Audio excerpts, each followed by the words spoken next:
នេះសាច់ក្រហមល្អនេះសាច់ជ្រូកអង្គពុកម៉ែពូមីងកូរស្ករក្រហមណាសាច់ជ្រូកក្រហមល្អអានេះខ្ញុំខជ្រូកស្បៃអង្គពុកម៉ែពូមីងចង់ហុងក៏បានដែរហុងសាច់ជ្រូកក៏បានតែយើងកាប់ធំជាងនឹងហុងសាច់ជ្រូក1គីឡូហ្នឹងយើងកាប់តែ2ដុំឬ1 3ដុំទៅយើងចង់បំពងស្បែកវាស្រួយក៏បានយើងចង់ខអញ្ចឹងក៏បានហុងសាច់ជ្រូកហ្នឹងគេដាក់អីខ្លះគេដាក់ដូចតែយើងខហ្នឹងប៉ុន្តែគ្រាន់ដាក់ខ្ញីដាក់ស្ដាយដីបើយើងអត់ចង់ដាក់ស្ដាយដីអត់ទៅបើយើងចង់ហុងជ្រូកស្បៃក៏ហុងដូចគ្នាទៅដូចតែយើងហ្នឹងតាមយើងចូលចិត្តហ្នឹងគ្រាន់យើងកាត់សាច់ធំអានេះខ្ញុំខលោកប្តីខ្ញុំគាត់ចង់ខទៀតហើយខ្ញុំខជ្រូកស្បៃនេះសាច់ចង់ឲ្យក្រហមល្អអញ្ចឹងយើងកូរតែស្ករទៅមិនបាច់ដាក់អីទេហើយក្នុងសាច់ហ្នឹងខ្ញុំប្រឡាក់ខ្ទឹមម្រេចប៊ីចេងស្ករអំបិលបន្តិចទឹកត្រីបន្តិចយើងលួចព្រោះយើងខជ្រូកស្បៃអញ្ចឹងយើងដាក់នេះច្រើនណាស់នេះជ្រូកស្បៃនេះសាច់ស្មើមុខ1គីឡូជ្រូកស្បៃខ្ញុំដាក់1គីឡូដែរអ៊ំពុកម៉ែពុំមិញវាដល់ពេលយើងខជ្រូកស្បៃអញ្ចឹងវាមានជាតិ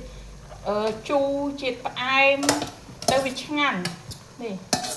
លោកប្តីខ្ញុំគាត់ចង់ខជ្រូកស្បៃទៀតលើកមុនខម្សៅ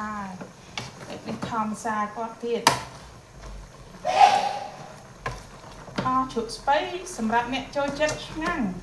ព្រោះវាមានជូរផ្អែមនៅហ្នឹងណាជូរអែមយើងហូបទៅវាឆ្ងាញ់អញ្ចឹងណាវាអត់តលាន់បើយើងខសាច់ជ្រូកសុទ្ធហ្នឹងវាតលាន់សម្រាប់ខ្ញុំចូលចិត្តខតែជ្រូកស្បៃទេ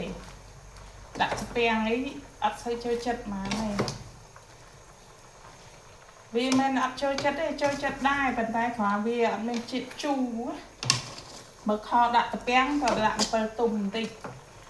ពួកខ្ញុំខដាក់ស្ពាំងខ្ញុំត្រូវដាក់អំពិលទុំលាយបន្តិចទៅមកក៏សាប់ស្វាយខ្ចីដាក់ទៅយើងវាឆ្ងាញ់ប៉ុណ្ណឹងហើយ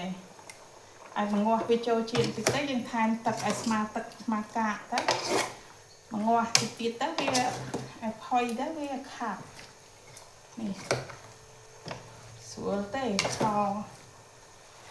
ស្មើសាច់ស្មើកាកដល់ពេលស្បៃដល់ពេលវាត្រោមវានៅបន្តិចទេស្បៃនេះកូរច្បល់វាចូលជាតិគ្នាមកតែប្រឡាក់សាច់យើងដាក់អំបិលបន្តិចទឹកត្រីបន្តិចបានហើយព្រោះជ្រូកស្បៃវាមានជាតិប្រៃជ្រូកស្បៃហ្នឹងយើងលាងពី3ទឹកទៅណាបងប្អូនឲ្យវាសើប្រៃពេកលាងឲ្យពូតវាអត់ស្ងួតនេះប៉ុណ្ណឹងហើយបងប្អូន